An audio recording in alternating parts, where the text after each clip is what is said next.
What's up, everybody? Welcome back to your favorite wrestling podcast. It is the Monday Night Wave, baby. And we back. We back with another special. Not a PLE, not a regular show, but I don't know what you would call it. A Saturday night main event, if you will. I go by Jay, your host, or one of three hosts, the Pod Breaker, Podson Reed, Pod Rollins, Pod Moxley. Your boys in the building today. But like any episode, I couldn't do without my co-host. So we're gonna swing the ball over to my left, to my one, the only, the Quattro, Mr. Jericho. Go ahead. Good morrow, good folk. Welcome once more to our merry gathering on this fine Monday Eve. Lend thy ears as I present myself. Behold! He is a man of many surprises, the sovereign of beauty, the gallant lottery of charm. He is our hero, and I am he. And for those who are new to the show, if this is your first episode, welcome, baby. Because what that means is he is a wild card. He is the king of gorgeous. He is Mr. Sexy Ass Lottery. He is hero, and I am he. And yes, the man is back. We went back to back last week. We are here for the three-peat. That's right, baby. 1, 2, 3 strikes, and you are out. This is the OTC, the other co-host of the Monday Night Wave. What's happening? And that's right, brother. That means the triangle mega powers are back, and the powers are so triangular that if you put it together, it makes a pyramid that they think the aliens built. But we all know that the slaves built it, and the aliens only gave us the schematics to build it because Klaxar doesn't like getting his hands dirty, brother. He never did, and he never will. Are you okay? It's Saturday Night Main Event. We're going back in time. Jesus Christ, bro. The Hogan voice talking about slaves is wild. Oh, the parallels. All right, bro. Welcome, everybody. Welcome to the show. If you're new here, before we get into the Saturday Night Main Event, we're going to talk about some wrestling news that happened, just opinions and thoughts on some of the highlights of the pro wrestling news circuit. Off rip, we got to start off with one that we want to get rid of or get out of really quickly. I mean, you did not. No, you're right about that. And let's just start off with this one real quick, man. TNA revealed that they have brought back Tessa Blanchard as she was attacking Jordan Grace. Pulls off the Shicey mask and the Scottie Pippins, and reveals that she's back. For those that don't know, Tessa Blanchard had a very controversial wrestling career backstage, and with talent and relationships talents multiple. Definitely some allegations of bullying and racism and whatnot. And the internet, or the IWC, as I seen, was a little perplexed as to why she is back. So what I'm gonna do is just say that'd have been a fuck no for me. I'm not rocking with it. Mr. Hero, do you have something that you want to tag along with or add to this sweet little story? Yeah, 3 things. One, it's going to be a no for me, brother. So I'm a piggyback on that no. 2, it's kind of hard to hide who you are even behind a shiesty when you look like the moon from Soul Eater. And 3, I'm just really confused and surprised by this signing. As PC as I am, as neutral as I am, I do think that, yes, like, people have the chance to rehabilitate themselves. People do have the chance to change. But as far as what I've seen from Tessa Blanchard online since I've been back into wrestling, it doesn't seem like she has. It seems like she usually doubles down on her takes and whatnot. And it's kind of perplexing because TNA's been doing really well recently. they've been getting bigger venues as other no shots, but as other companies are trying to find smaller venues, one company that's always done smaller venues is trying to find a little bigger venues. So it's like their business is going up for them, and then they sign someone that has so much negativity attached to their name. It's kind of perplexing. So I'm really confused on why they would even do this. So those are my 3 takes. I don't even want to say lipo. Or let it play out. I don't want to say let's just see where it goes. I have no choice. We have no choice. But I'm again. It's like kind of like Drewski hands. I don't understand why. I don't get it. The only thing I can kind of see, where at least from like the business side of it, is assuming that Jordynne Grace is out, you need somebody to kind of like be that face of the women's brand in TNA. And I look, it's a choice. It's a choice for sure. It's a choice. That's a choice. You can't hide the shape of it. It's a choice, but I could see that that's probably where they want to go. I personally, like I said, I wouldn't do it, but if I'm not head of TNA, and you're right, we have no choice but to let it play out and see how this is going to go. Yeah, man, I don't feel too good about this. Well, here's the truth from my standpoint. I didn't even know who she was until I did some research, and upon my research, I found out that her and Natalie Nunn are sisters. They both have the same mom. They all have the same chin.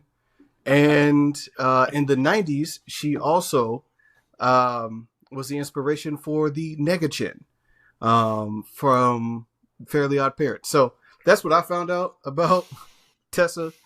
TNA had a choice. They made a choice. That's an interesting choice.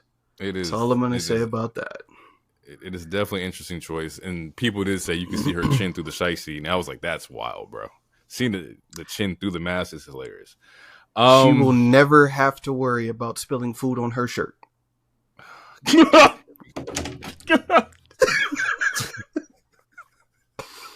Never have to worry about it.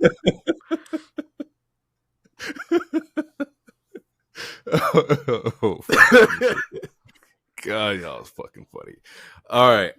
Spinning out of that, this week also started off kind of hot and crazy with the Ray Phoenix comment. Ray Phoenix went on Twitter and said that, or kind of stemming off of his inhumane tweets or saying his treatment at AEW was inhumane, and then says that he wasn't contacted for months and had to find his own doctor, and that sent the IWC in the frenzy, more so, people who are against AEW in the frenzy and whatnot. And it does definitely ask some questions, or I have some questions that I would like to ask about a certain situation. Because it's not the first time we heard it. We heard that Punk had the same thing happen in his interview with it was Ariel Hirani, if I'm not mistaken. He said the same thing. And I was just like, I have the question, like, why is this the case? Why is people like having to, find their own doctors? And I sat there and thought about it a little bit more, and it was like, do you want your company picking out your doctors for you? And I think we also had seen a tweet, I think Hira posted in the chat, and he was like, it's more of a reimbursement cycle. At least that would make the most sense, to where like you get injured, you go and pay for your surgery XYZ, and then you sent in a reimbursement claim, and then they give you your money back. At least that's what makes the most sense to me. I'm not in the wrestling world, and once again, these are all alleged thoughts and opinions, people. Okay, can I jump in? So that's the difference. So the apparent difference between, let's just say, the two big companies, so AEW, WWE, is that like with WWE, they have a list of doctors that they would rather you see, and if you have your own doctor, for example, Rey Mysterio, he has a knee doctor. That's the only doctor he'll see. They will send you to them, and they're gonna pay for it or whatever. With AEW, like you said, it's kind of like a reimbursement thing, to where it's like, all right, you get to choose your own doctors, and you have to pay for it. We'll send you the check. Both ways work. The reason why one might work better than the other, or why it's looking funny in the light for Tony, is because, one, this is not the first time we heard it.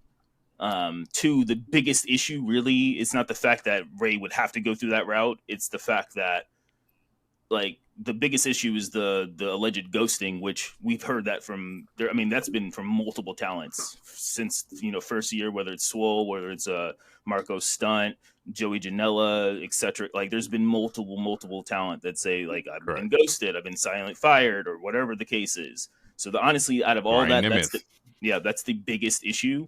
But my third point real quick is for your question, but like, would you want them to pick your doctors out?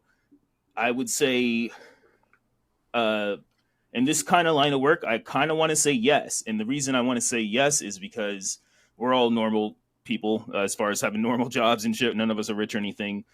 And we all have family members that probably see the doctor and go to the doctors consistently. So that means we know how hard it is to see a doctor. And this is us regular bank accounts, all this other shit. So, like, imagine how hard it is to see a doctor. Like, you have to find your own doctor for whatever crazy injury you got in the ring, and then like so you got to find a schedule. Instead of having someone else do that for you, it's hard. It's already hard. Like, for a regular human, it's hard to see a doctor. Just because Ray has a couple more zeros doesn't mean it's any harder for him to find a doctor, get a good date. Like, maybe he has to wait 2 months to get a certain surgery that in the other company with their with their HR people, with their business people, whatever, they can probably get that in a week. Like, for example, Tongaloa, we didn't know he got injured until the day of the following show, and he already had the surgery. It took a week and a half for Bronson Reed to get his ankle fixed. Like, he already had his surgery.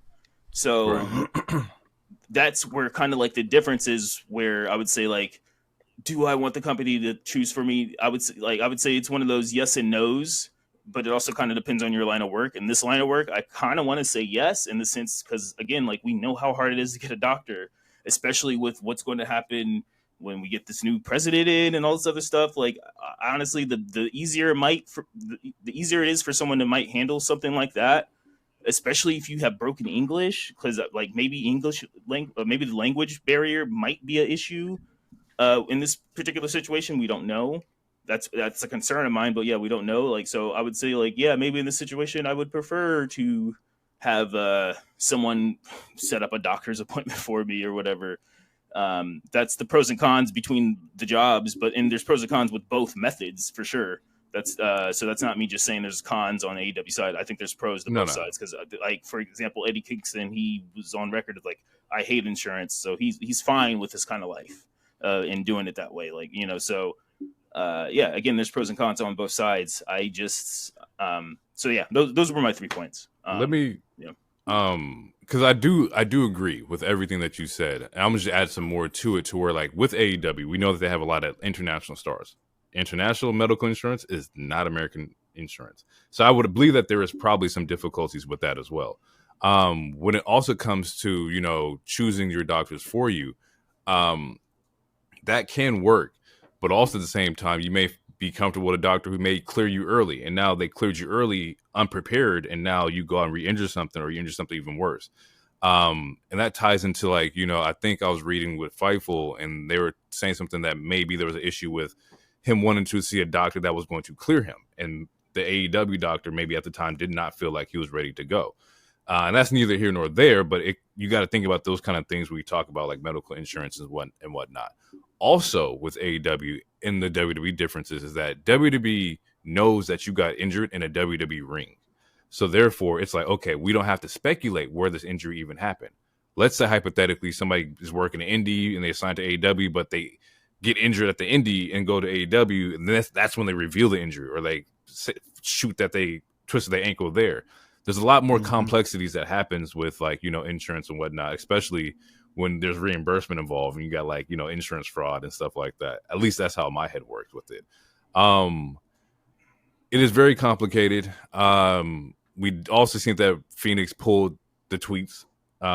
So we don't know, like, did you need to say that to try to get out of your contract? And even with that, from Fightful, there was talks that they were leaning into letting him go early. They were thinking about doing that.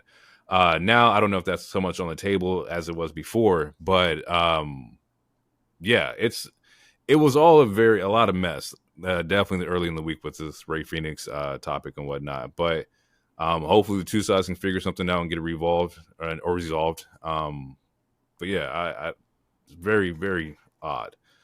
You got anything, DT, that you want to add to this? Nah, I mean, I had jokes, but I'm not going to crack any jokes about it. I think the biggest thing is the difference in how the companies handle it. And if you know that going into it, then there is a level of accountability from a company standpoint from that instance of let's check on our talent, make sure they're good, that kind of thing.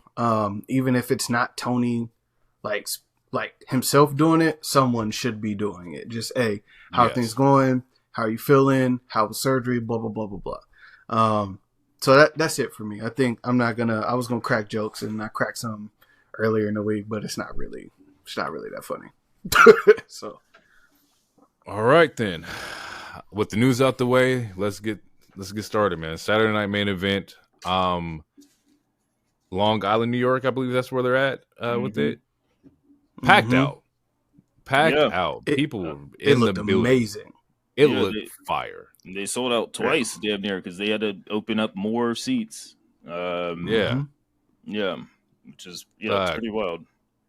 Classic look. So we got the red, white, and blue ropes. Classic, no, retro, baby, big retro, retro, nostalgia vibes. Man, 8-bit, 64-bit. We're going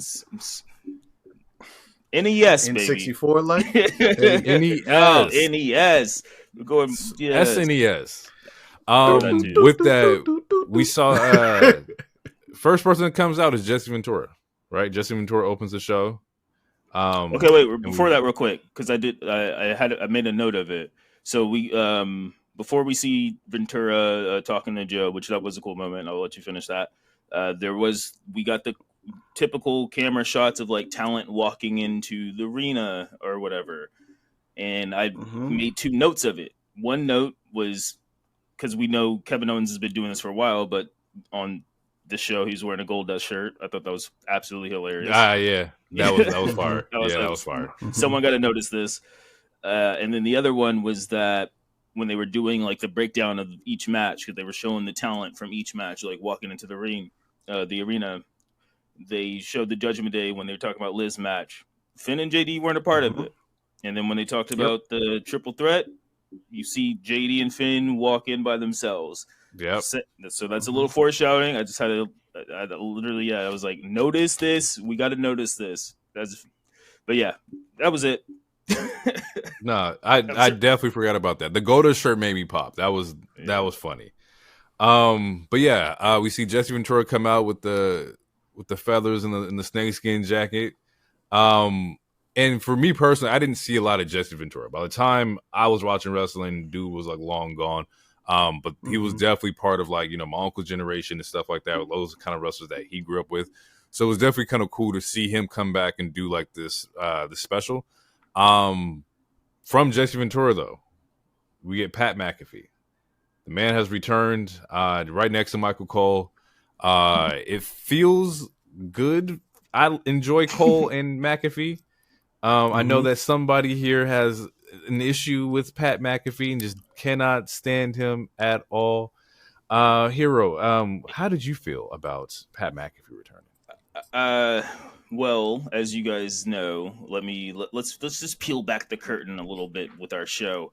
I was not able to watch the show live, but since it was also on Channel 8 / Peacock, I was able to put it on DVR. So I fast forward through all the commercials. I also fast forward through Pat's entrance. That saved me like 2 minutes. Anytime, like between matches, when people were just, when they're just talking and promoting other stuff, fast forward to that. Saved me a lot of time too. Yeah, man, I'm gonna stay 10 toes down. I don't overly hate Pat. It's not like how I feel about Swerve's clothes or anything, but it's damn near close. I just, man, the vibes, bro. It's like, I don't know, man. It's like I got to deal. It's like having the family member you don't like but you tolerate, live at your house for 6 months at a time, because it seems like we're gonna have to deal with this until college starts back. So honestly, I'm hoping college lasts a little longer. But during the matches, he wasn't overly like, I didn't get annoyed or anything, or at least too much. But I still was for sure annoyed. I'm not even. You can tell. I gotta keep it a buck. You can tell that he was just coming back and just getting his feet wet in it again, to where he wasn't like overly obnoxious, but he was just definitely adding his little, bits here and there, and that was fine with me. There was nothing that he said that like irritated me at all. And he seemed sober, which that's not a shot, because there's been times I've done this show not sober, but at least I'm not a fucking asshole about it. Tough crowd, bro. He showed up to one show and he was blatantly high as hell. And I'm like, I think they were in Amsterdam. That shit was wild. They put that shit on national TV. It was like, crazy, it was like, bro. You gonna allow him on TV? Like this? It was like it's like what they did with Jeff Hardy and TNA. It was something wild. I was like, this is. Anyways, nigga, goddamn, bro. Sorry, Jeff. Drew McIntyre versus Sami Zayn is the first match that opens the show here. This was a banger. This was so much of a banger that I wanted it to go longer. I think I tweeted out or whatever that like, I wish that they could have had like 5 to 10 more minutes, because they were just getting in their bag when that Claymore happened. And then DT reminded me, you missed the 5 minutes. They were wrestling through the ads. Yep. I was like, oh shit.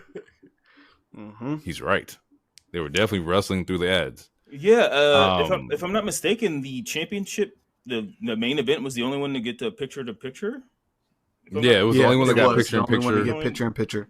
And it was the only one that did another commercial after one entrance.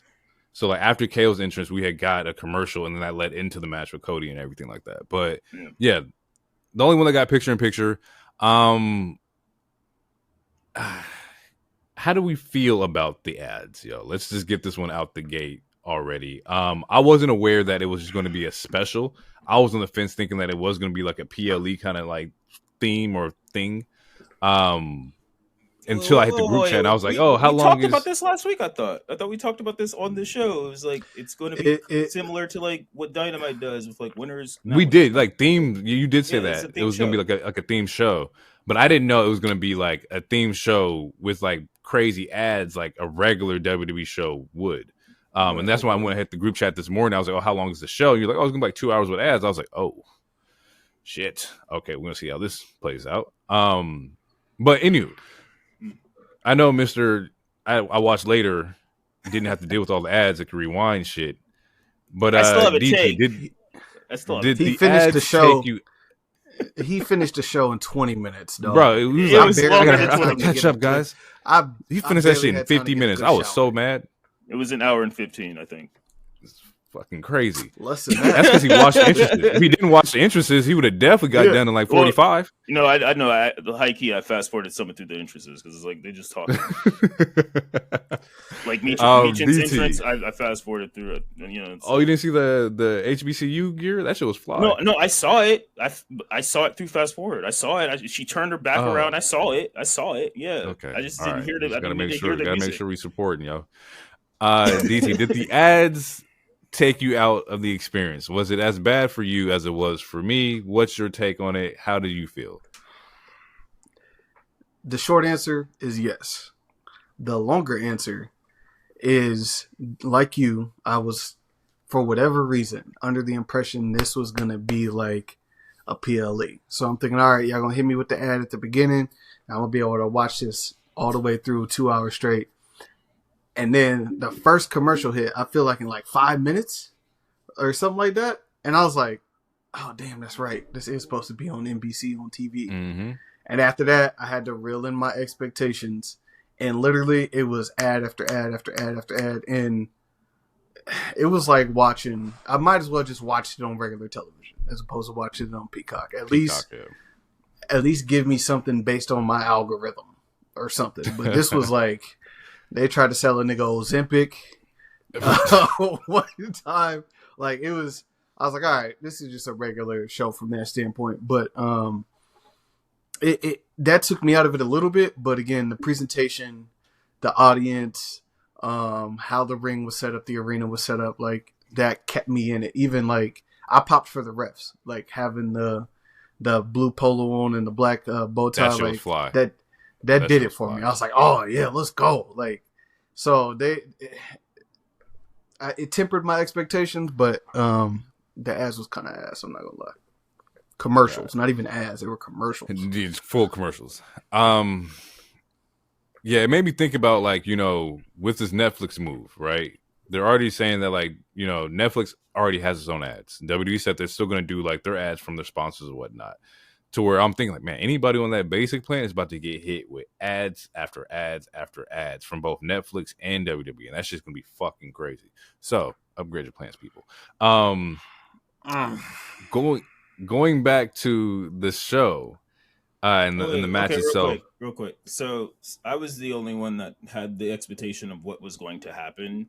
So that's why even though I did get the fast forward, I wasn't that upset. But yeah, essentially it was because it was a 2-hour show, 5-match special. We didn't get a lot of filler, which that's going to go into my grade overall, which will make my grade higher overall when we do get to it. Because we don't have any fillers, for example, for not the AEW diehards, not the freakazoids, but for people still like AEW and like who just want matches, like you get a lot of matches. Like there's no backstage talking or no bullshit like that. Like it's match into match into match, and that's also because of how many commercials there were. But it was essentially watching like a 2-hour Raw or SmackDown, but just on Channel 8. So. If you ever watched football on Peacock on one of your games, it's very similar type of thing. So, yeah, you are right. Because one of my opinions after the show was that I respected the fact that they respected my time, right? To where like even after the ads happened, the first ad that happened, they got straight into the shit, bro. Like it was nothing but jam-packed action, and I like that. That's one of the pluses to this. Is that the ads pissed me off, but the fact that my time didn't feel like it was wasted, that we got match into match into match, like, and the match card was great. Like these are marquee fucking matches. I also tweeted out that I think that it's similar to like, you know, it's Raw, SmackDown in between Saturday Night Main Event, and then you have your PLEs, right? And basically what Saturday Night Main Event was a Raw or SmackDown with a PLE match card. And that's perfect. I fully understand that now going into it. So when the next one happens, I shouldn't be as surprised because we've already went through it.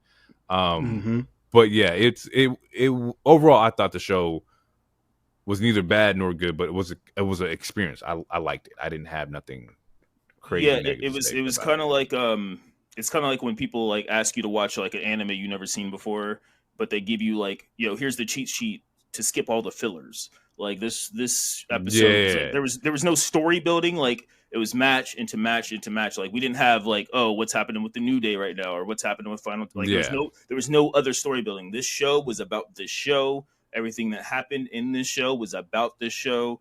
And even then, like there was still like no backstage segments. You don't hear Bryan Cranston and Brian Saxton talking to somebody. you didn't have Walter White in the background or Malcolm's dad. Malcolm. Yeah, you didn't like. There was no world building. It was literally just like, here you are. Like this is it. We're here to see this. Boom, boom, boom, boom, boom. Yeah, I enjoyed that. That was solid. But yeah, Sami and Drew had a phenomenal match to me. I like the energy. I love the Claymore out of nowhere. Like we talked about it before, to where the Claymore is one of those specials that like you can just pop out. Like it can happen at any given time. And sure as shit, it caught Sami square in the chin. With this, we know the story is that Drew has been targeting everybody in the bloodline. Everybody's been next to Roman. Everybody that's been around him, he has been taking them out. Now that we know that, I know last episode we were like, do we really know who attacked? And Hero's like, bro, we know who the hell attacked him. He shut up at the end of the show. So, what's next for Drew? We saw that there was no interference either. Like there was no Jimmy, no Jay, no Roman, no Punk. Nobody came out to scrape Sami off the mat.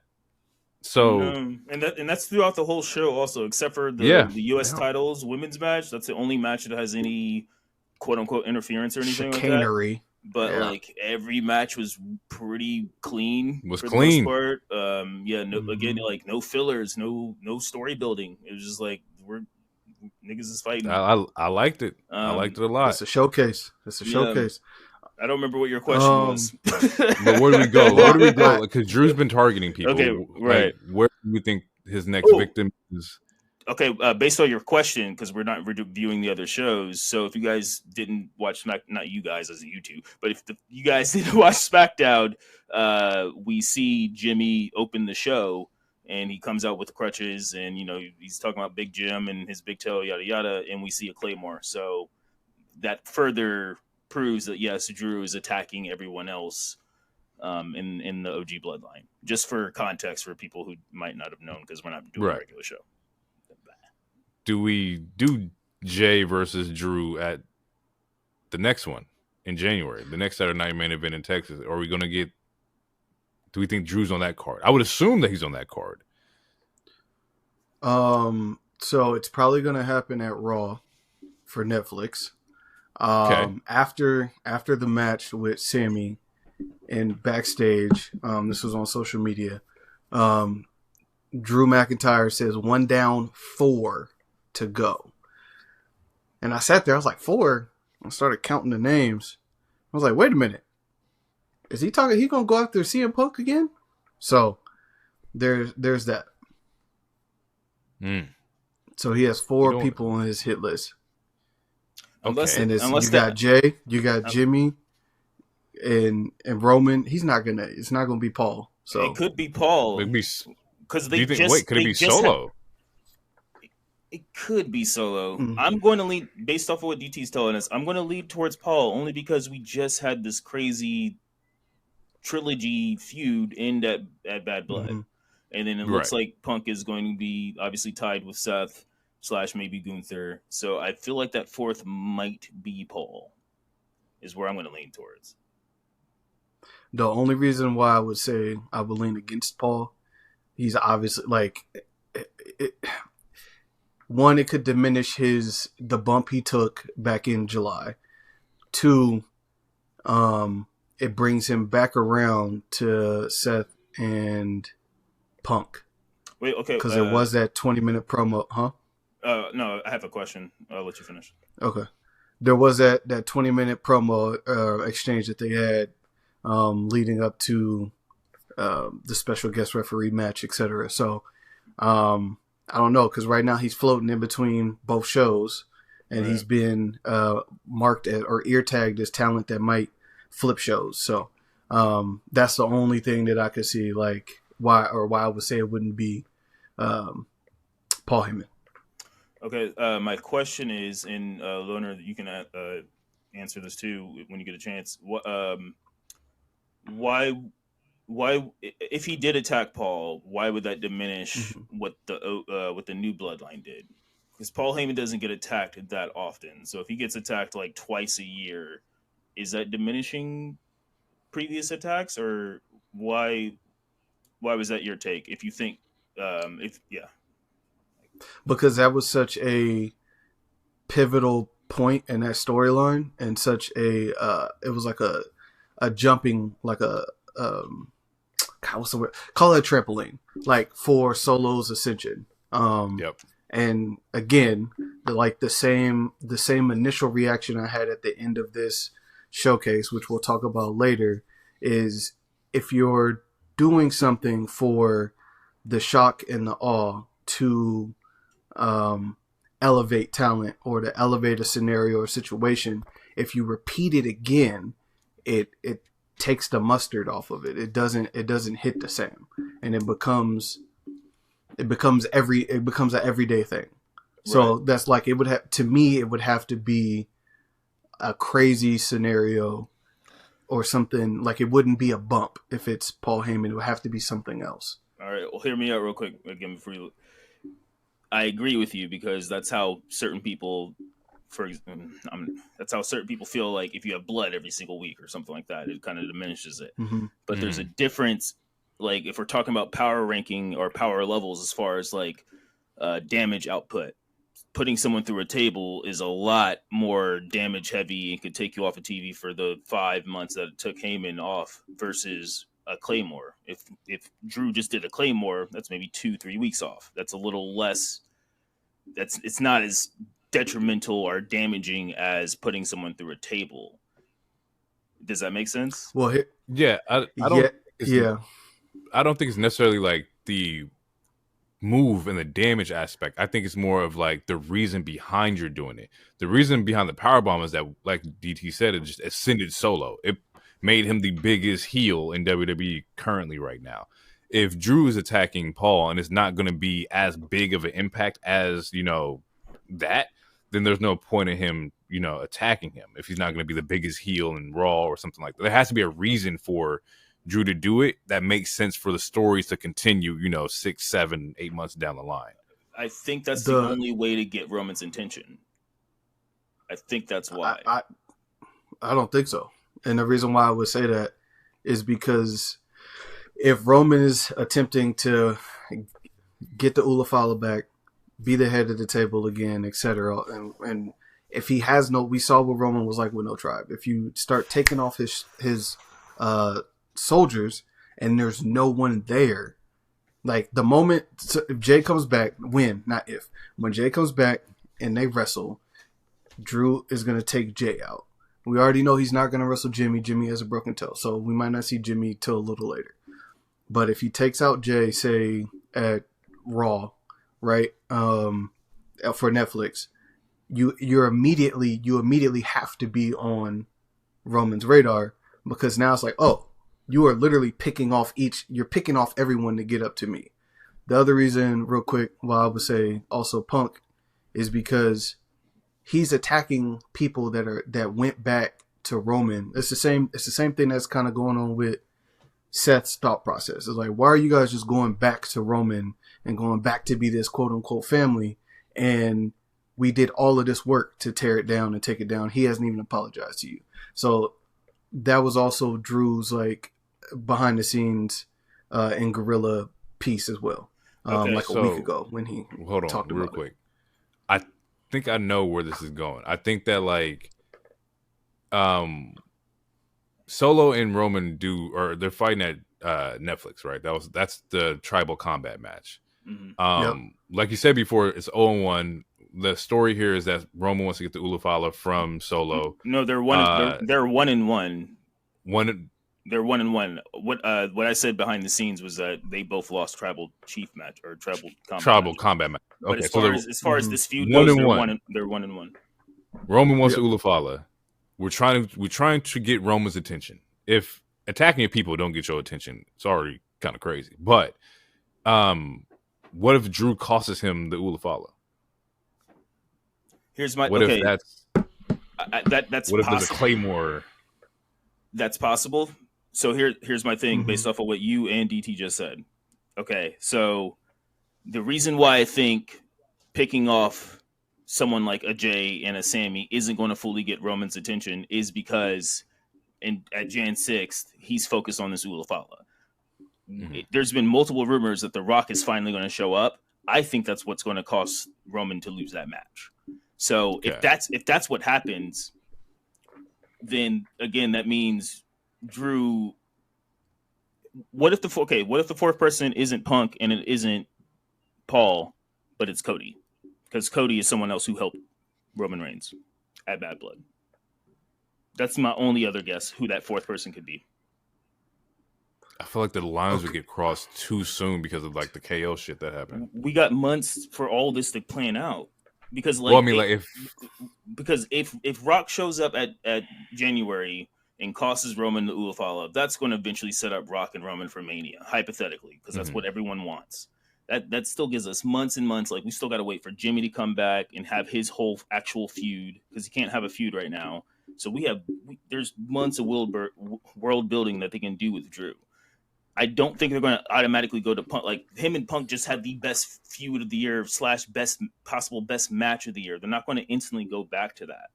So that's why I'm like, the fourth person has to be somebody else. If it's not Paul Heyman, the only other person who helped Roman Reigns is Cody Rhodes. I just don't think that's. I like the idea of it. I just don't think it's possible in 17 weeks. You know, like you got to think like that's not a lot of time before Mania. You know what I'm saying? Like we're 3 months, 4 months away from it. Like that's a lot to put in there. So imagine this is Drew's revenge tour, similar to Live. To Live. There's nothing. There's nothing. There's no rules saying all this has to be done before Mania. There isn't. But, or with that, I'm not going to say but because that's dismissive. With that, he's one of your, he is probably, he is. I will put him as the biggest heel. He's the biggest heel on Raw. You're not going to not have him at WrestleMania. So there has to be something that is the driving force of the piece for that. It doesn't necessarily mean that him and Punk are going to revisit the feud completely. But if he's talking about 4 people, and Cody we know is dealing with KO. We're still talking about, or we still theorize about Randy coming back and Randy getting a belt for him and Cena down the line for them to compete for the most belts ever. It's hard to then throw Drew in that, and spoiler alert, Cody just got vacationed tonight or Saturday night. So he's gonna go away, of course, and come back. He's probably come back middle of January. Well, no, he'll be at the beginning of January because he's gonna be at SmackDown in Portland because he was already billed for that when we purchased the tickets. So he'll be there. Yeah, and he's supposed to be at January 6th also. But also that like the small loophole what you just said is that we're assuming like we don't like we're like again like because we talked about it last week, like we don't know anyone's plans. Like hypothetically, they could do Drew and Cody at Mania and then do Cody and Randy at SummerSlam. Like they like with this slow booking that this long-term booking that Triple H likes to do, like there's no telling when we're going to actually get Cody and Randy. That could be the SummerSlam match. So like we could get Drew trying to pick off every single person minus Punk, and then it somehow leads to Cody if we get chain shows. I'm just like, what I'm trying to say is like there's so many different ideas. Like we can't be set in stone on what's going to happen because there's so many big players right now, especially that none of the big players are injured currently. Like we talked about last week on the show and off the show. Like we don't know what Drew's doing. There's still a Gunther, whether he has a title or not. We got Punk, you got Roman, you got Cody, you got Seth. Like that's 6 big names right there, and that's not including a Randy and hopefully a Rock and whatever. Like they could go many different routes. And another reason I'm saying that is also because what happened with SmackDown, like everyone was saying like, it could be Penta. I was just like, it might be Penta, but it could be anybody. It literally could be anybody. And then there's a lot of people that were upset it was Strowman, but it's like it kind of makes sense. And it's like it doesn't like just because like someone's like, oh, I have someone special in mind for you doesn't mean it's always going to be like some crazy instant new signing type of thing.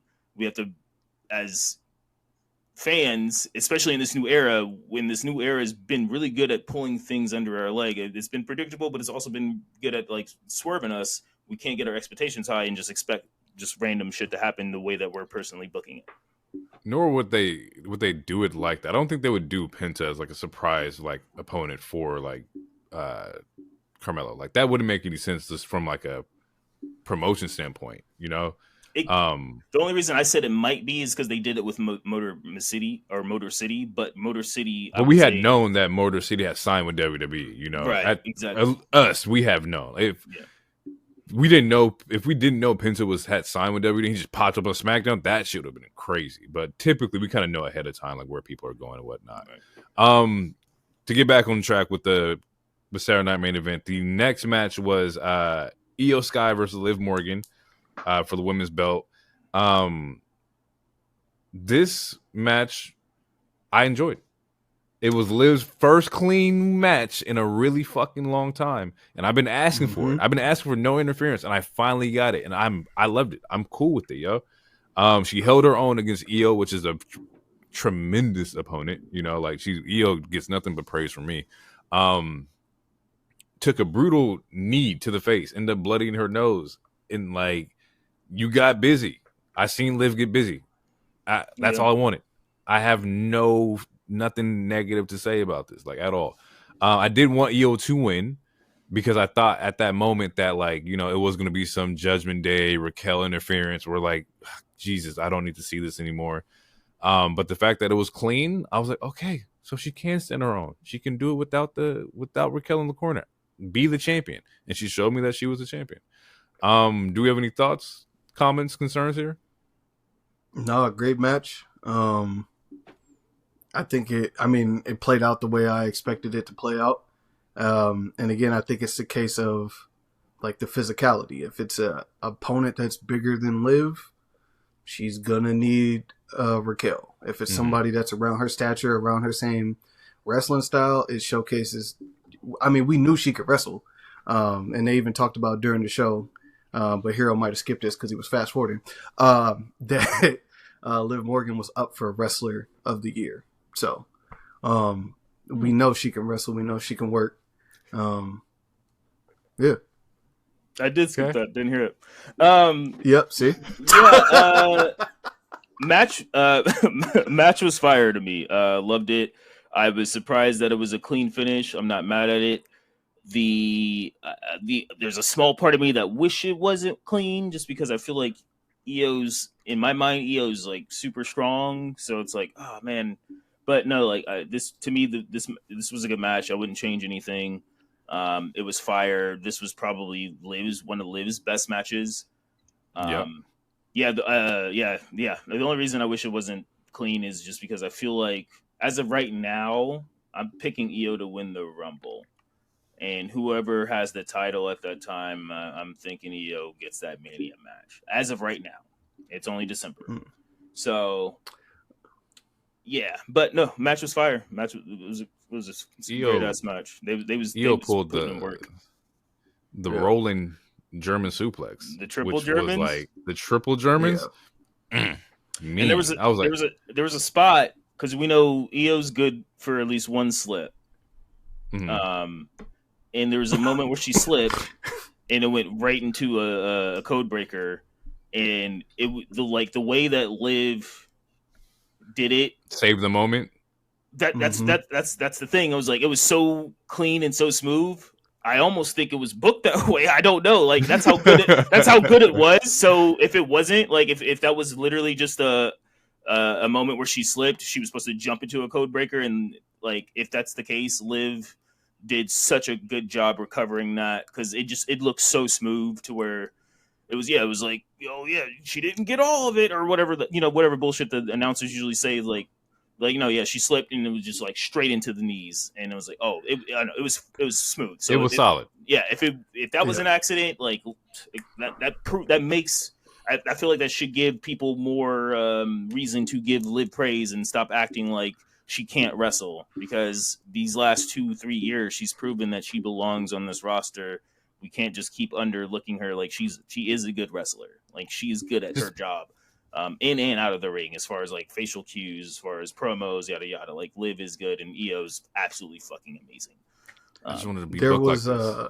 That's it. There was a tweet or two tweets I saw that said it looked like Iyo slipped on purpose, so that could have been a spot. Like that's how. So like to your thought process, to back that up or affirm that, like same bit. My last thing on this match, Liv got a impromptu shout out from Jesse the Body. You probably missed that too because you were fast forwarding, but he gave her or during. Oh. No. It was after. It was after the match, but he gave her a shout out. He gave her a shout out, and he was like he was. You could tell he was really not only shocked, but he was really pleasantly surprised by how they worked, and how she took that shot and kept working. So I think that says a lot. Yeah, that's cool. Definitely worked in this match. It was solid. Like I said, I just want Liv to be booked like this with more talent that she could possibly work with. That might not happen because post match we see Rhea emerge, and they have a little stare down here. This I did not like. Am I the only one? I did not like. No, I'm with you. I think that like once again we can like live in the moment of like no pun intended.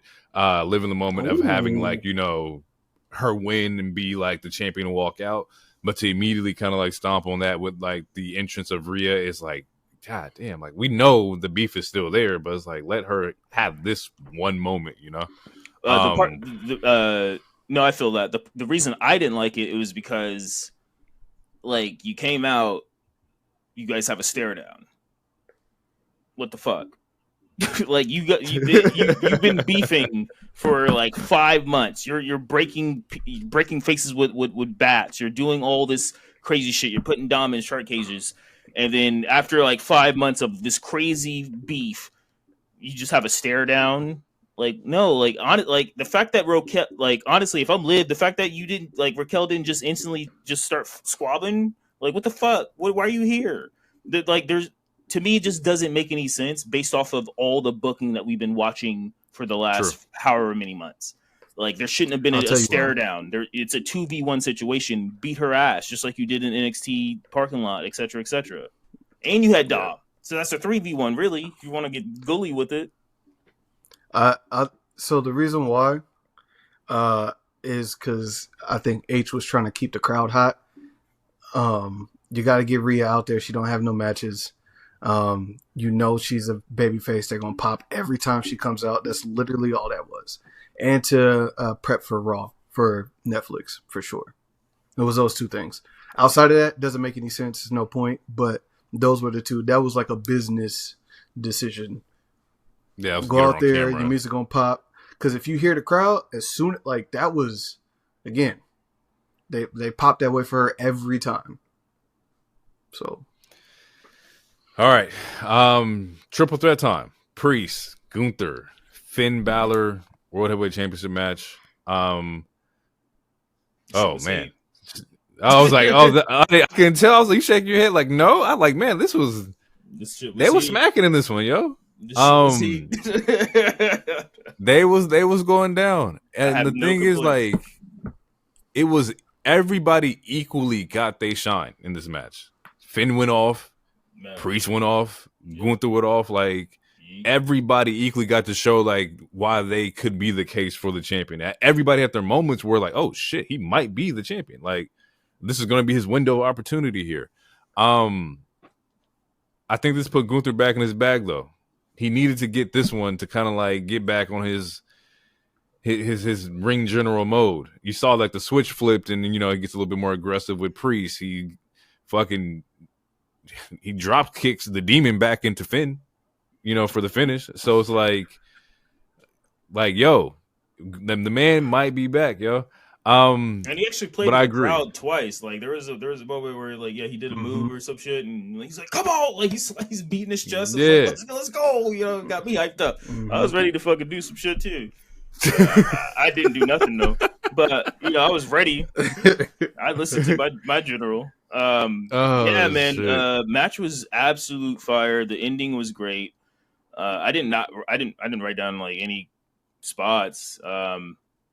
And honestly, out of all the matches, this was the one match I expected some shenanigans, and there was nothing. It was just literally just straight ass whooping from 3 different men. Like it was really good shit, bro. The motherfucker broke the pin by grabbing this man's ponytail. I was like, pulled him out the ring. Pulled him out. Yanked him out the ring. Yep. With relative, like a lot of ease. Like Priest didn't even really help him that much. I was like, he's tripping, yo. And then I think that immediately went into the power bomb on the stairs. It was a power bomb, which they all like. Yep. Priest's legs were so long, like it hit the thing. It caught. It like he had to like go back, like Gunther had to go back down, and then you like put like I don't know, strength, bro, core strength. That takes so much strength, bro, to readjust you out of a power bomb into the correct position, bro. Yo, he's tripping, yo. And still power bombs into the steps. Yeah, then goes in and drop kicks the shit out of Finn into another power bomb. Like 1, 2, 3. Yeah. Somebody said this is gonna be the first time that people see Gunther on like regular television, and I was like, damn, like That's you might crazy. like they might yeah they might like fall in love with like, oh, who is this bad guy? Like who I know he's bad. That was the other thing. Get your fucking filthy hands off me! Don't touch me. Yeah, well, it was touching when he him came out to the ring. Yeah. Don't touch me. What's wrong with y'all? To be fair, they're in Long Island. I wouldn't let. I understand.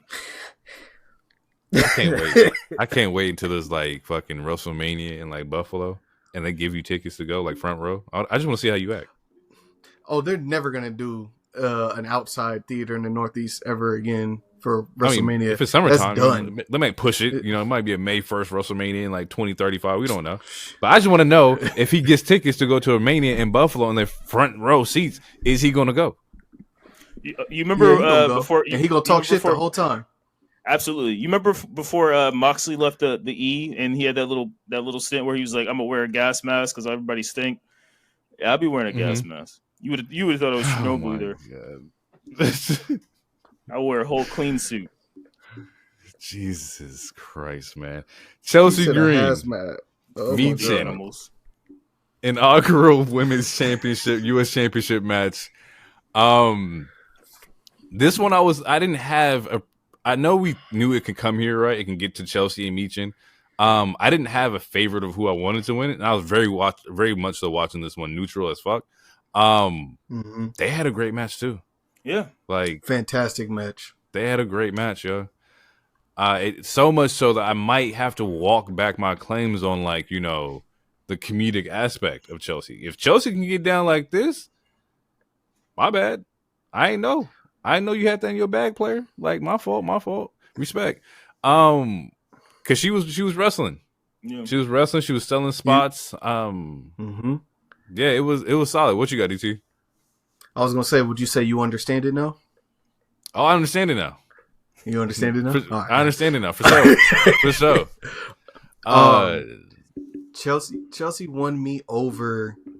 I think it was at WrestleMania. That's what I want to say. She went through was it WrestleMania or Extreme Rules? It was a ladder match. It was some match. Money in the Bank then. Go ahead. It was Money in the Bank. Okay. And she went through 2 tables. Yeah. And I was like, oh, she really goes. And then I started paying more attention to her the rest of the time. And every time I've ever seen Chelsea wrestle, she has that charisma, the comedic ability, but she really gets after it. This was the first prediction that I got wrong. Obviously, I was Team Michin, but Chelsea they both put on the show, but I was not mad at Chelsea winning, especially once I saw the crowd was chanting Chelsea through the whole match. Well, not the whole match, but towards the end of the match, I was like, oh, damn. I was like, yeah, she's about to win. And sure enough. Yeah. The counter into the unprettier, bro, was brutal. That shit was hard. I was like, oh, shit. And then you see, like, she gets the fucking pin and, like, yeah, like you said, the crowd pops, man. And this, we could still play into the idea of what I said before, to where like if it was it Bayley versus Michin, I had said that maybe Michin gets her moment at Mania, and I think that would be a way bigger moment for her. So we probably will still see Michin as the women's U.S. champ. I definitely believe she will be second in line for this belt. Yeah. And hopefully it is at a Mania, because that would be a great fucking moment. But yeah, man, we're gonna see Chelsea Green give Nick Aldis hell. Because if you thought she was bad before, she's going to be 10 times worse now. She has gold. I cannot wait. I can't wait. Cannot wait. And actually, they should. Hopefully, she's here in Portland. That's going to be great. That's going to be great. Yeah. Yeah. 1,000%. I need her talking the most shit. The most big shit. Hero, you got any closing thoughts on this one? Yeah. No. Not really. I was happy with the match. These were the final 2 women I expected. I'm on record several occasions saying I thought Chelsea would win. I'm glad she did. I would have been happy with either winner, to be real about it. I especially like after the dumpster match, and I was like, if these are the 2 finals, then this is going to be Chelsea's comeuppings to get over that feud. And yeah, I think Michin is for sure going to be it. She'll probably be the second person, if not the third, to hold the title. Chelsea Green, I feel like deserves it just as much as Meechin. Everyone deserves their moment. This is a good moment for Chelsea. She's put in the work ever since she got rehired. She's very entertaining. She said on a couple occasions that she wants to be the female Miz, and I can see that. She's entertaining. She's good at in-ring work. She can sell. Is she going to put on a 5-star classic? No, but she can hold her own and she can put on a good ass match, and she's extremely entertaining. She deserves her flowers. Chelsea Green. I'm happy for it. Let's go. Before we get out, we had the conversation where, like, belts, either they're building the champion or they're given to people who can hold them. This is definitely the case where I think that, like, Chelsea can hold it. She just everything you just said there, where she's like, she wants to be the female Miz. She can carry storylines. She can talk, like, all this extra stuff. Like, Chelsea will be the right person to build. We're not to build the next babyface. She's going to do a way better job making the next babyface who comes after her look really, really fucking good and really strong. Yeah. And with Piper to help, Piper will be exactly. Heater. She'll be a good heater. Like, you beat Piper. That's a good fucking accolade for you, to especially to work up to Chelsea. Like, it's going. We are going to be entertained. We will be sports entertained. Absolutely. Piper does have to start winning. Yeah, she do got to start winning. Now she will. This will be. I feel like now she will get some W's. True. To make it credible to when you beat her to go to Chelsea. I feel like, at least that's my hope. Mm-hmm. So. Yeah, to be a proper heater for sure. Yeah. Main event. KO, Cody Rhodes, the WWE Championship. KO comes out as normal. You just, not really feeling nothing, nobody in the crowd and whatnot. We get Cody's entrance. Touched. Did not want to be touched. We get Cody's entrance, and he's wearing the wing belt, and it looks perfect. Like, that good. Shit looks like it was made for him. It looks solid. It did fit his body better. I would agree with that. I would definitely agree with that. And this was just the one-off, right? I believe Triple H had mentioned, like, for the one night only, they're going to bring out the classic belt. It was a good look to do that for sure. What do we have here? What's the thoughts for this match? How'd you guys feel? Who wants to kick it off first? Do we want to just start with the actual match before we get to any of the things that happened outside of it and afterwards? Can we just do that? Of course. Okay. All right. Oh, yeah, well, that's fine. I'll take it off. My answer is short, so you can go. My answer is short. Okay. So I'm upset. I am. I get it. Showcasing the belt. Kids love Cody. He's a man on top right now. And at least from the actual match itself, I felt like KO losing would do him a disservice. They both work great. I think Jesse the Body did a great job of speaking towards the ankle. He was dumb for taking that match. Like, KO's gonna attack his ankle. He even sold it throughout the match, which was great. Overall, it was a good match. I just didn't like the ending. And that's where I'm gonna keep it for right now. To elaborate on the ending in this match, we see the ref goes down. KO gets a stunner, 3 count by the crowd, doesn't count. We then see Cody goes for a Cody cutter. After a second ref comes in. He knocks out that ref. This is where there's a chair being involved, where KO brings a chair in, and Cody cutters to the chair. KO's head hits the chair. Ref miraculously, I guess, hears the chair hit the ground, pops back up, counts 1, 2, 3. Cody gets the win. From outside the ring, right? My thing is, does this count as cheating? if he brought the weapon in and he used it, is it a cheating? Is this a heel tactic from Cody? He looked down. So if you watch the match again, he did look down to see where the chair was at and was like, yeah. But same token, Kevin, you tried to get away with a chair shot. So like, I'm not mad at the fact that he hit the move on the chair. I'm not mad at that. Yeah, it's not a heel move if the babyface tricks the heel and uses what the heel was going to do in a up and comings. I don't know the fucking phrase right now. Like essentially, you made the heel look dumb, and you use the heel's tactic against the heel without being caught. So the part that is like quote unquote slimy or dirty is the fact that technically, yes, the babyface did use a cheat. He technically did. I'm not going to say it's a heel move, but I would say it's more of a, because we live in a time in 2024.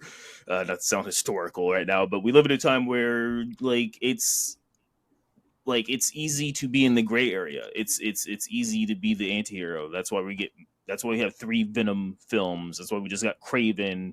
That's why the heels in AEW are super cool compared to the baby faces in AEW. Like, we live in an area where sometimes doing the shit that might be breaking the rules, quote unquote, is kind of cool. So I'm not going to say it's a heel move from Cody, but it's definitely an interesting thing, and I think it's going to play on what's going to happen later. Okay. But my overall feelings with the match is the wrong person won. Ooh, the wrong person won.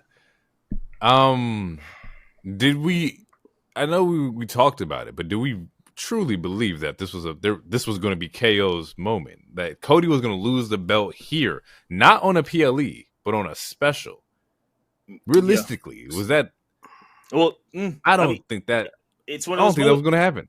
It's one of those. I mean, I didn't expect AJ Styles to beat Jinder Mahal at a house show that wasn't televised for the WWE Championship. Like, I feel like this was one of those moments to where they could easily swerved us. The fact that we didn't get a single title change is affecting my score on the show. Mm. And I did notice that too. And the title that should have changed is this particular title. I think Gunther should have won. I think Liv, as much as I want Iyo, as much as I love Iyo, like, Liv should have won. I think this, and there's again, we were talking about earlier, like, there's so much time between now and Mania to where, if they want Cody to lose for a hot second, they could still book it that way. But especially after the way this match ends, but man, no, KO should have won this match. And also real quick, because no, you good. There was an RKO before the 2 ref bumps. There was an RKO on the table. That was a cool spot. Then we get the ref bump that Cody sets up. That sets up for a stunner. That's when we get the 5 count, no ref. Get the second ref shows up, do a super Cody cutter, goes for the disaster kick. Then he does a crossbody on that second ref, and that's what sets up the eventual Cody winning with a ref counting outside, which I don't even think is legal. I have problems with this. I don't know if it's legal for a ref to make official count outside the ring. I don't know. I don't know if that's legal. I'm not sure. I'm not going to Google it right now, but it's very questionable to me.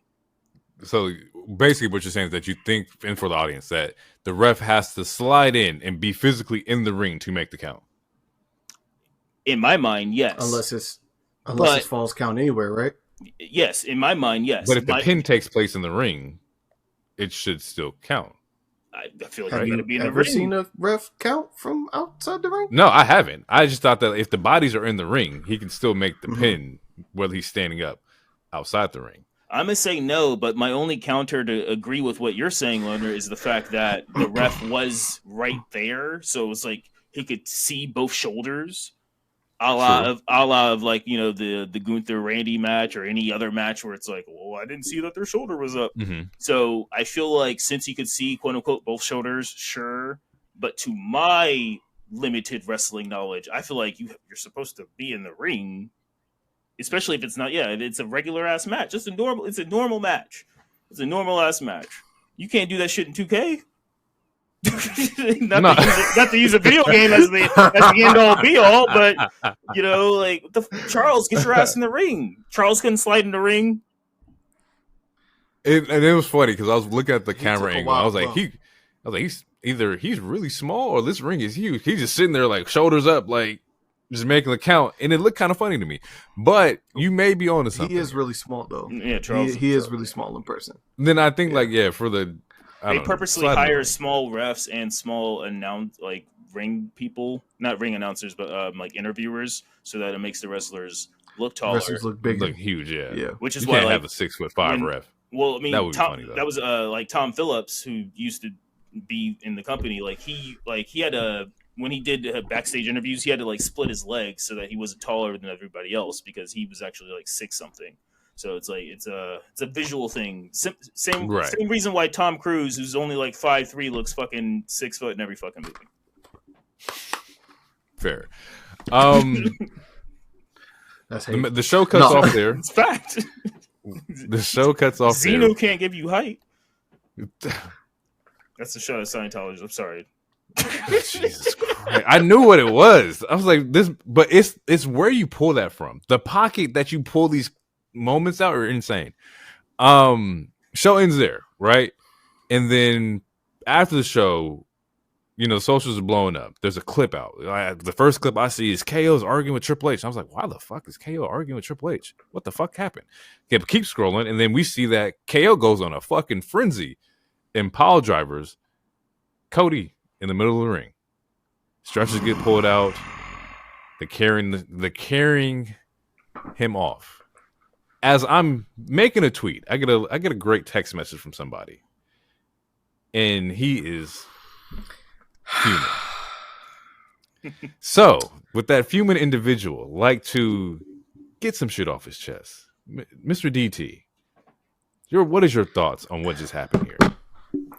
The first thing that came to my mind was a quote from Michael Jordan. Fuck them kids. Okay? God damn. We get it. Is that really a Michael Jordan quote? Or are you just using the damn meme? Because I'm about to be 2 days old. Are you really fucking with me? Is that really Michael Jordan's quote? Because I could have sworn it's from the movie with Bernie Mac and Mike Epps, right? Yeah. All right. Timestamp it. It's a real quote. I know now. Okay. Anyway, I'm sorry. I didn't mean to interrupt. I'm sorry. You almost spit real knowledge on me. I was like, what the fuck? I was about to YouTube it right. Okay. I'm sorry. All right. This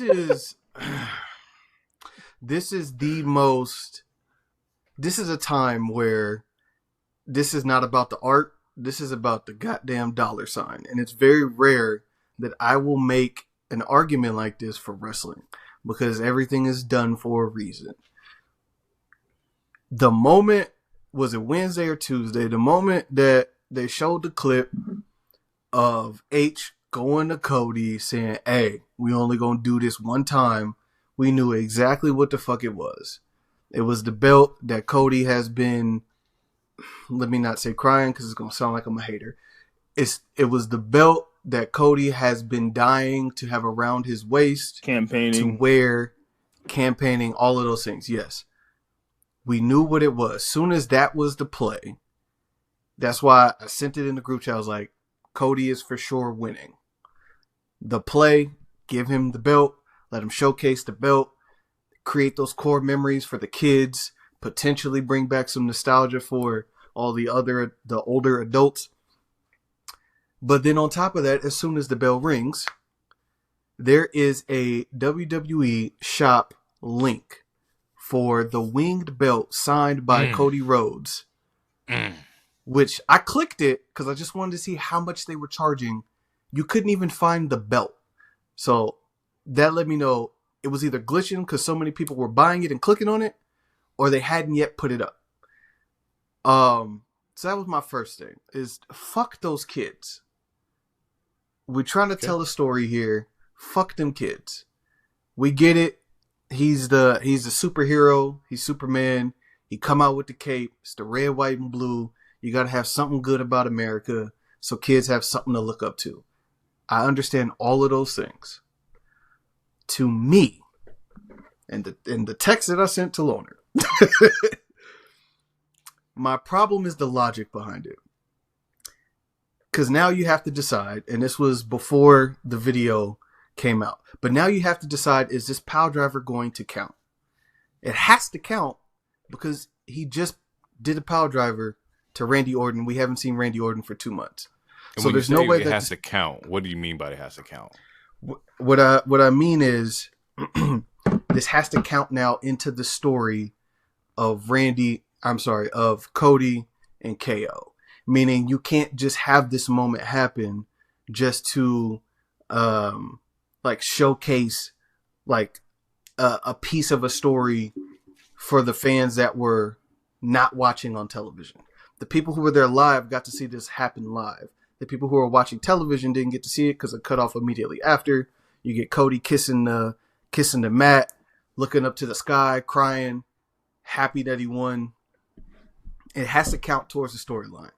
The way that the pile driver was built up from Randy taking it, this pile driver had to equally and or surpass it in terms of meaning something in the story, which at the time we didn't know if that was the case. Now seeing the video coming out, it does look like it's going to mean something.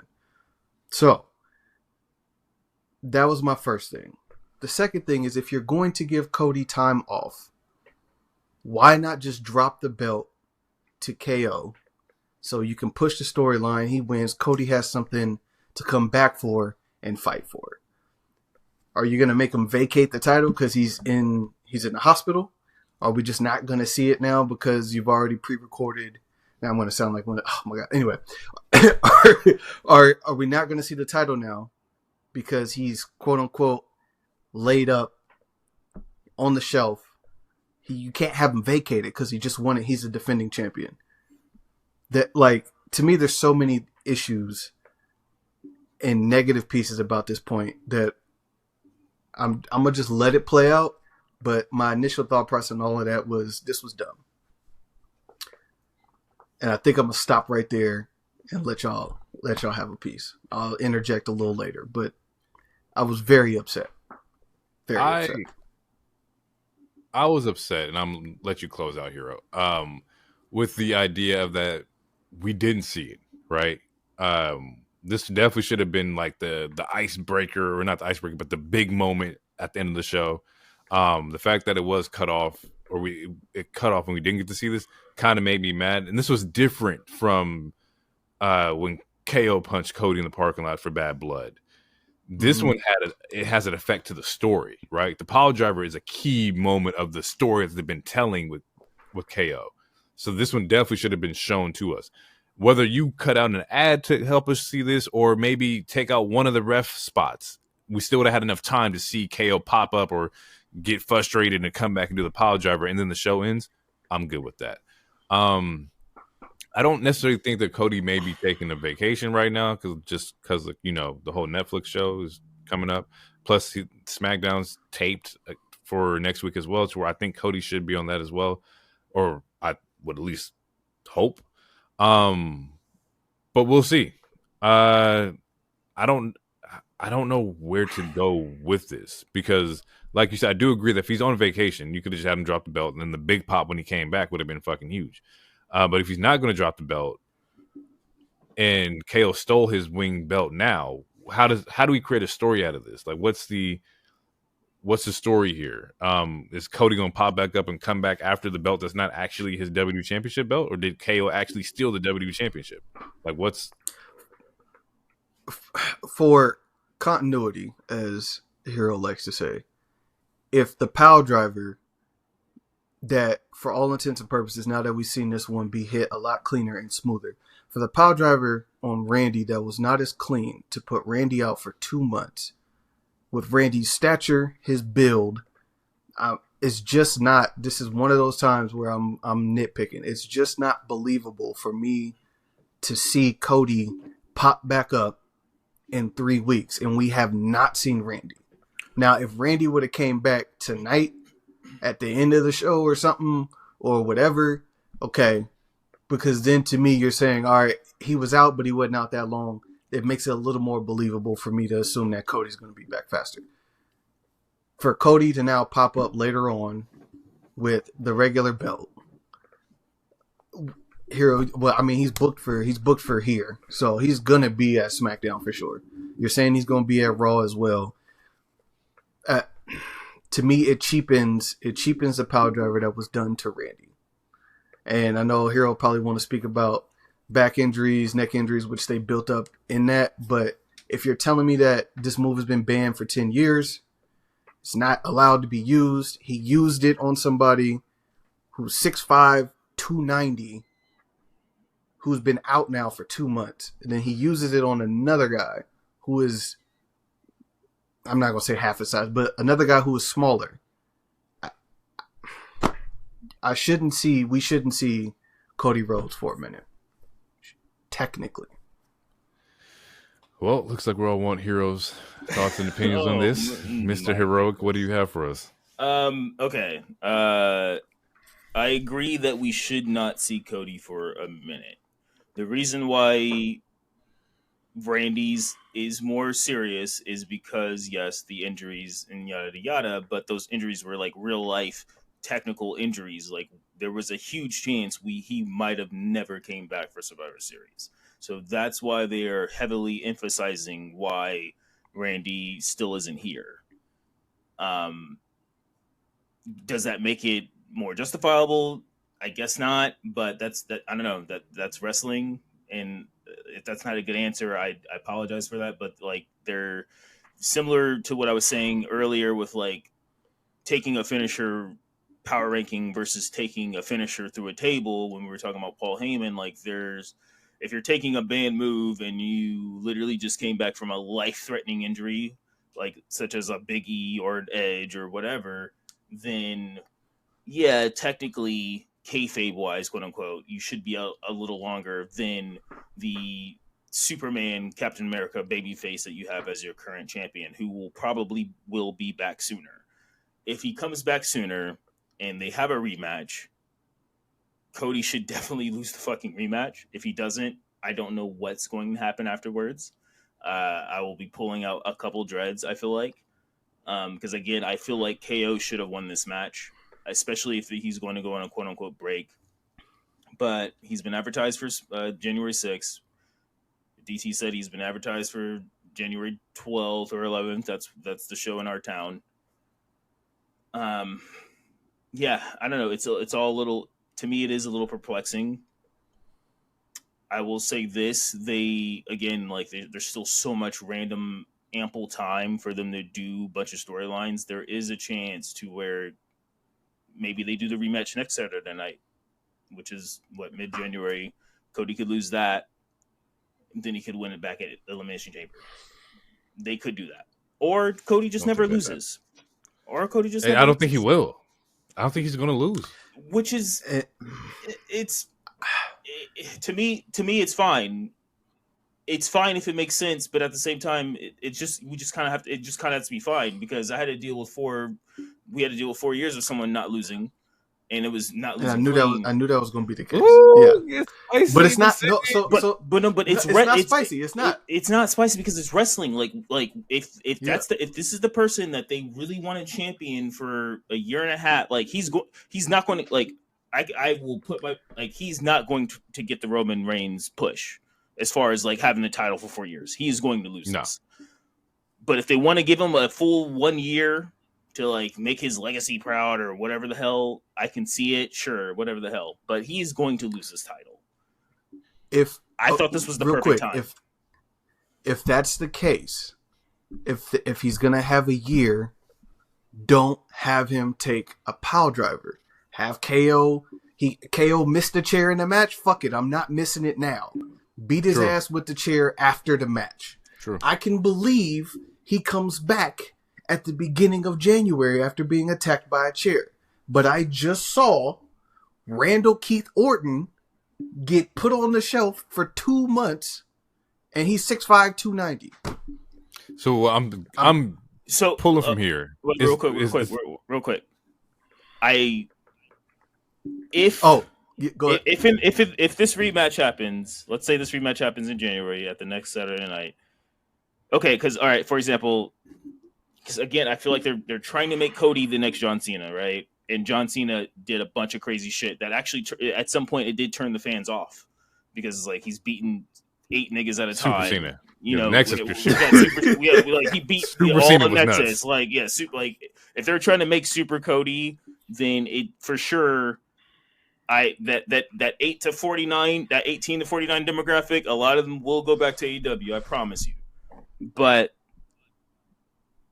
I'm really thinking Triple H is a little smarter than that. I feel like I do agree with you. He shouldn't just instantly come back. This is a power, like he took a power driver. They're making this power driver feel serious. If they instantly give us a rematch, KO needs to fucking win this. And the reason why I wanted KO to win this match, because I don't want the show to close out with me saying this, the reason why I said the wrong guy won this match is it's very similar to how I felt about Shinsuke when we were talking about War Games. KO has lost so many title matches in the last 4 years that they keep putting it in. It's in every goddamn vignette, and that's how I felt about Shinsuke. Where it was like Shinsuke has to beat LA Knight here. You cannot rebrand this motherfucker twice and have him just keep losing all these big matches. Kevin Owens, besides WrestleMania 39 with him and Sami, he has lost every single big fucking match. He cannot keep losing these big matches. The only other reason, like if you want to go super IWC fucking conspiracy brain, he didn't resign yet, and he might jump ship. I personally think he already resigned. I think they're keeping it secret. I think he already resigned, but they got to give this man a fucking big win, and it just can't be they need to give him a big win. Even if it's not a fucking title, they need to give him a big win. Okay. He lost. So, yeah. If he beats Randy, is that the big win? Yes, but no, because it's not justified. Because he's the one that attacked Randy. He's the one that made Randy try to choose sides and push Randy to the envelope or whatever you want. Like, so I'm gonna say yes, because getting a win over Randy is gonna be big regardless. But like they've been in this industry for a while. I'm pretty sure KO's beat Randy at least once. Gotcha. But like with KO's story arc, it doesn't necessarily need to have a title, but it should have a title for him to get to put his the next bow chapter. on it. For him, for him to believe in this rebrand, a title definitely needs to be in his future. That way, we can fully believe that this is a different version of KO. To where now that you explain it, it does make a lot more sense to me that where your ideas were with KO. To where like, yes, bro, he has been losing. We see him. He lost to Roman several times. I think before the show they were talking about, or before the match, we were talking about all the moments that has happened to KO. Unless his character gimmick or story is just him losing these big matches, which at that point, why would you do that? Like that doesn't make any sense. Like his whole vendetta right now is him beating up Cody because he teamed up with Roman, who beat him up for 4+ years. Like we don't need the L's to continue into the 6th year. I agree. It's almost like Finn Balor, and it's fucked up because they have a very similar story with like how they came to WWE and all this other stuff. I loved both of them since my first time seeing them. I know DT loves Finn. I know DT at least likes KO, and it's just like, when are these guys going to get their big W? Like, I know we can't just like shoehorn stuff into like existence, but at some point they can. They did it with Motor City. And Motor City only held the belts for 30 days. Like, if KO had a 30-day run, are we mad? No. But that's why I said if he would have won tonight, and lost that shit at a main event at Royal Rumble, I would say which is whatever. February. Yeah, that's a. Yeah, we're good. It's cool. Like, cool. Because now I can believe that the level of aggression that KO went to after seeing his quote unquote friend, like he had this, him and Cody, not even 2 weeks ago, had this great back and forth promo where they questioned each other. Like they were attacking each other internally. you can't have that happen. Have it to where KO feels like, oh, I'm being summoned by the Golden Boy. Like that's what I'm doing the interview in the car. If you want to talk to me, come see me in the car. Y'all say I can't show up here. I can't show up here. Oh, but if Cody wants me to show up, I can show up. Like those things have to count and lead to something. And his level of aggression and the choices he's making have to count and lead to something. There's be meaning behind it. We're gonna let it play out, cool. But if there was a time for KO to win and to lose, so that Cody is still in the main event picture for your WrestleMania and you can still sell all the money and all the shit you need to do, this was the window. Let him hold the belt for 3-4 weeks. Quick swap, boop, boop. It's back on Cody at Royal Rumble. So he's automatically in WrestleMania. You don't got to worry about fine-tuning the story for him to be there. And then you can figure it out from there. Even if Randy Orton was the cause to KO losing the belt to Cody again. Yeah, Cody still gets the belt. He's still a babyface. I didn't use heel tactics, but you're bringing this character back that he just eliminated for 3 months. Yeah, you're not wrong. Yeah, no, KO should have won. And if they do a three-peat, because like Cody's just like so baby-faced, where he's like, I don't care if I'm injured, similar to what he did when he had this feud with Brock Lesnar / Seth, Brock Lesnar, and Shinsuke. Because like there was a moment where Shinsuke blinded him, and he's like, I'll fight blind, I don't give a fuck. If that's finally the thing that like gives him a loss, yeah, he beat Brock Lesnar. Is the only Brock Lesnar is the only one where he took an L to Brock and Roman, but I don't think the L with Brock was a clean finish. It might have been a DQ, I don't remember. But like no, he's literally lost all those feuds except for he's 1-1 with Roman, and I think he's 2-1 with Brock, and then he went 3-0 against Seth and 3-0 against Shinsuke. And he already might be Super Cody. I just want the record to show he might just be in the bag already. That's why we get 3 Crossroads. 3 Crossroads is him picking up 2 people for the AA. It's the same difference. Now that you mention that just pissed me off even more. Because Brock Lesnar did put this motherfucker in a Kimura, fucked his whole shoulder and arm up, and he still beat Brock Lesnar later. And then you had Shinsuke spit all in his face. He couldn't see. All right, see, now if I wasn't a Cody hater before, today, what is today? 12/14/2024, I might officially be a Cody hater. Because now that you say that, oh my god, that's funny.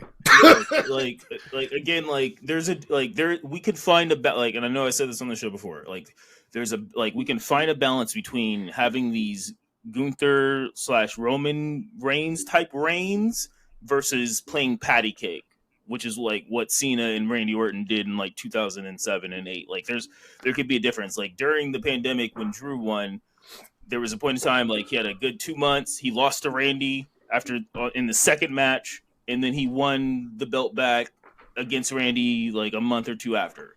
Like so that instantly made him a 2-time. This was their chance to like have Cody find some of his biggest adversary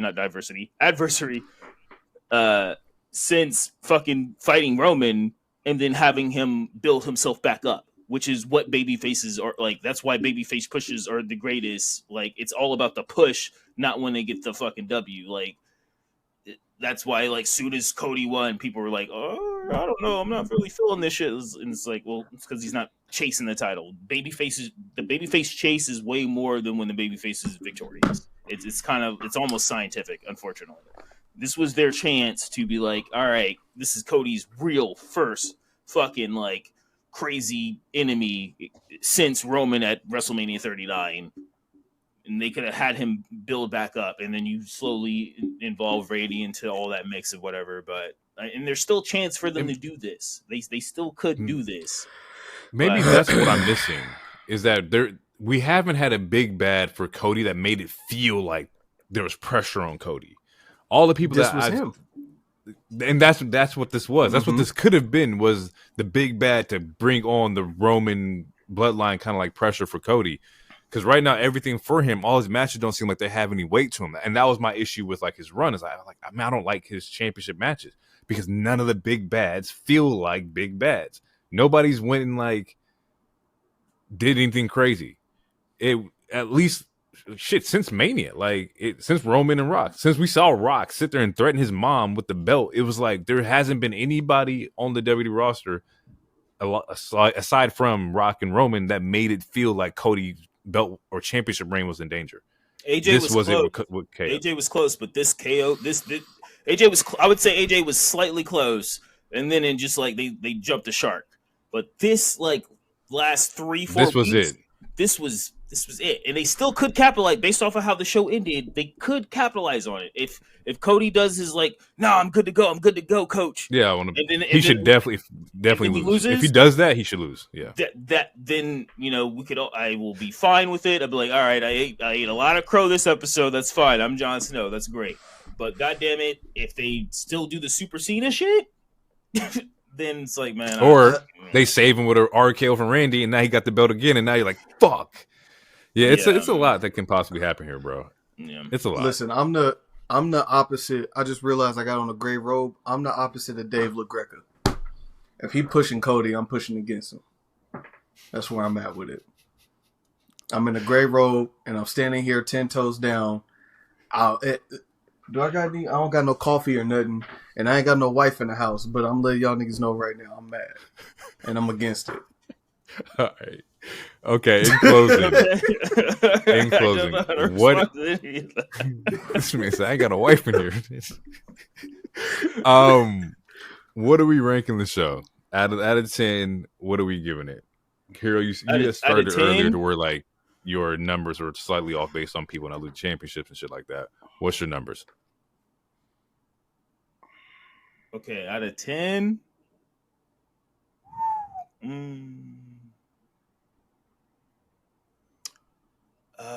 Man. I was ready to do mine out of 4, and I mean out of 5. Do it out of 5. My bad. Do it out of 5. Yeah.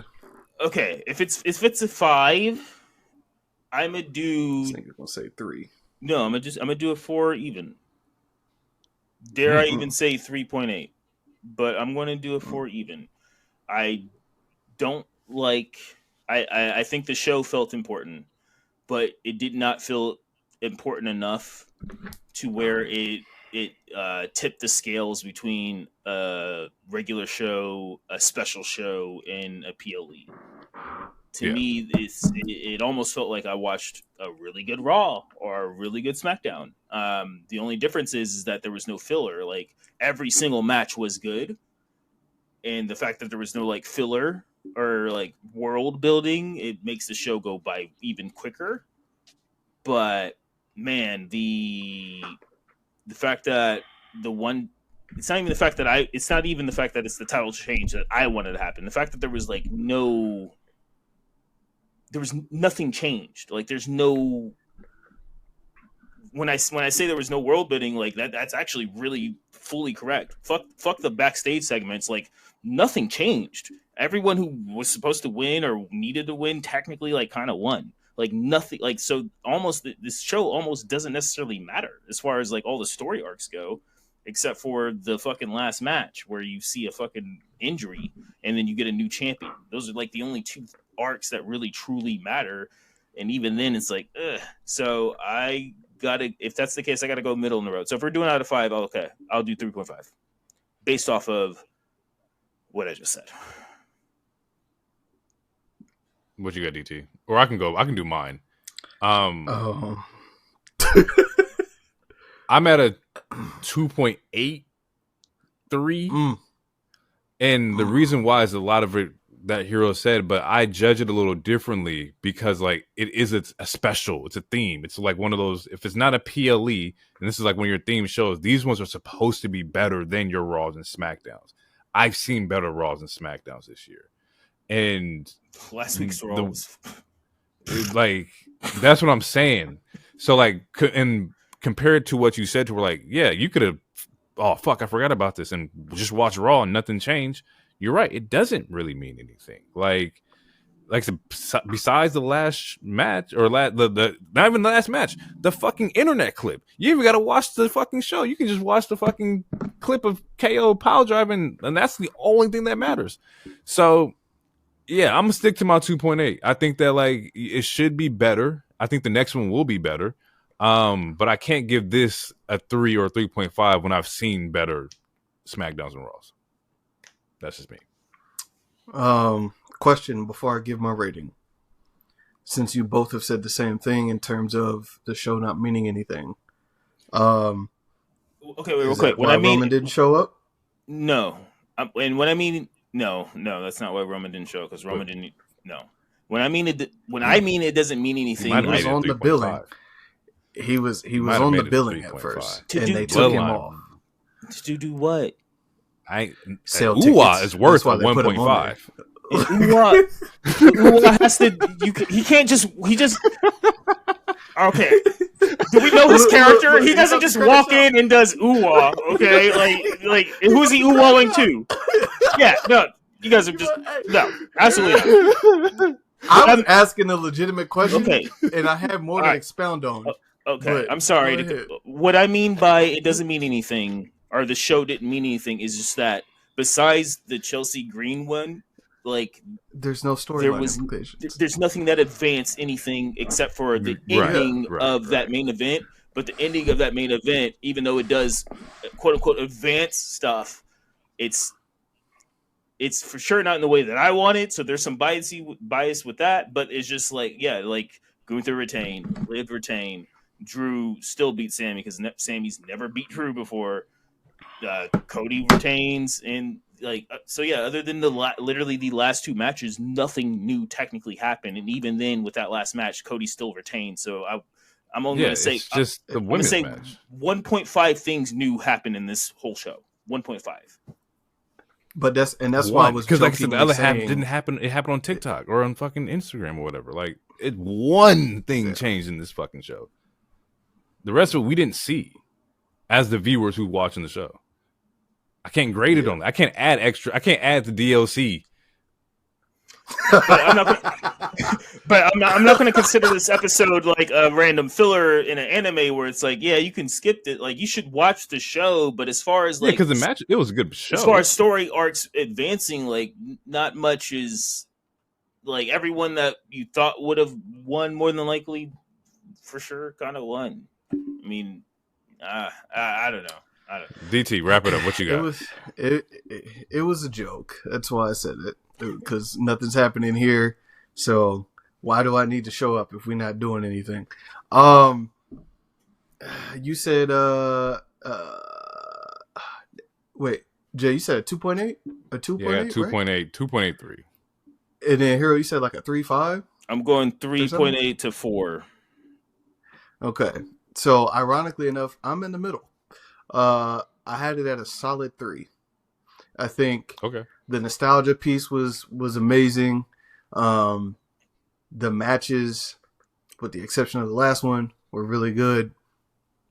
But again, like the both of you have said, there was nothing like. I remember seeing, and yes, it's a rumor, whatever the case, but I remember seeing a title change of some sort was supposed to happen. At this showcase. But the moment, like, to me, they showed their hand. The moment they showed or alluded that the winged belt was going to be there, it was what it was at that point. So it pisses me off because I thought that was a red herring. To me, that was like, oh, they showing the hand. Nope. They showing the hand. That means KO's going to win. Like I thought that was a red herring. How big that would have been to the story is that like they bring your belt and I steal it from you, bro. Like I took your shit. Like that would have been major, bro. Yeah. I mean, he did take You wanted to come out with it, but you didn't. Yeah. You didn't walk out. I guess true. Yeah. But I don't like after this happened in AEW twice this year. I'm not trying to see people steal belts, bro. Like take the belt. No, let me show. Hey, if KO was a real dickhead. Anyway. Mm-hmm. He could throw an X through the belt and start antagonizing Punk. That would be fucking crazy. But that's just me. What you said, DT? You said something about the Ufala? I was just saying like Solo took it instead of earning it. So I was just True. yeah. But yeah, I'm gonna go with 3. I think overall I like the presentation. The crowd was hot. I just, like y'all said, not much changed. The ending that we saw on television was mid. So yeah. Fair. Damn. All right, people. We're gonna get out of here. One thing I want to do now with our outros is let these people know where they can find you, man. If people want to talk to you, where can they talk to you? If you're looking for Jay's on Blue Sky at Jay Monday Night Wave. Definitely come check in with your boy. We're doing things over there, we're engaging and shit. Also at Monday Night Wave on Twitter and Blue Sky and IG and TikTok. So if you want to check out the wave there, you can do that as well. Hero, where can the people find you?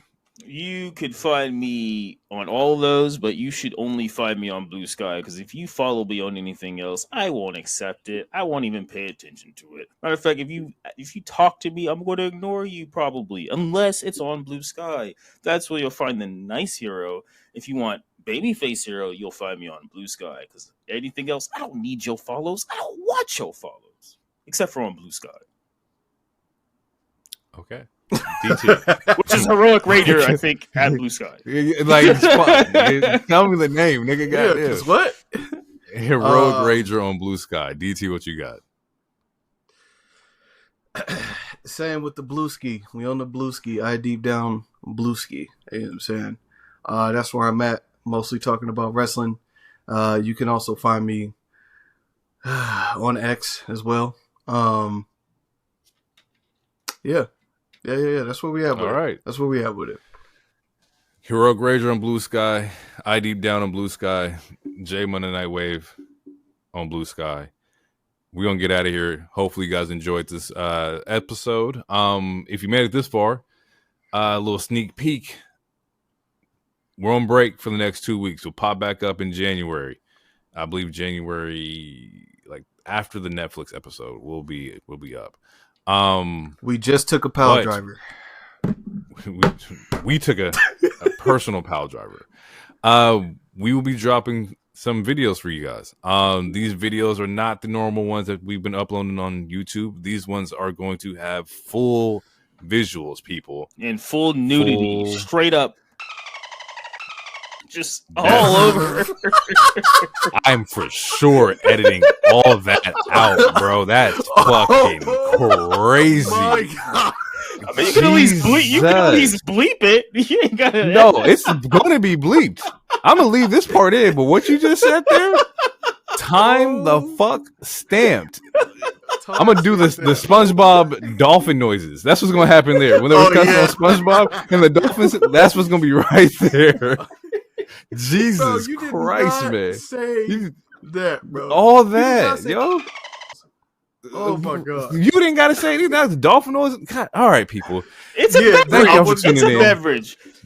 No, order a Moscow Mule. You need some with a Moscow Mule. That's the name of the ginger beer. Jesus Christ! Would you stop saying that word? I'm sorry. My bad. Hey, please put the dolphin noises on both of us. That shit would be so hilarious. That is crazy. All right, people. We're going to get out of here. Thank y'all for tuning in. We'll catch you guys in 2 weeks after the break. Big things popping for the wave. Thank you for tuning in. Peace out. Catch this wave. Too sweet. Whoa.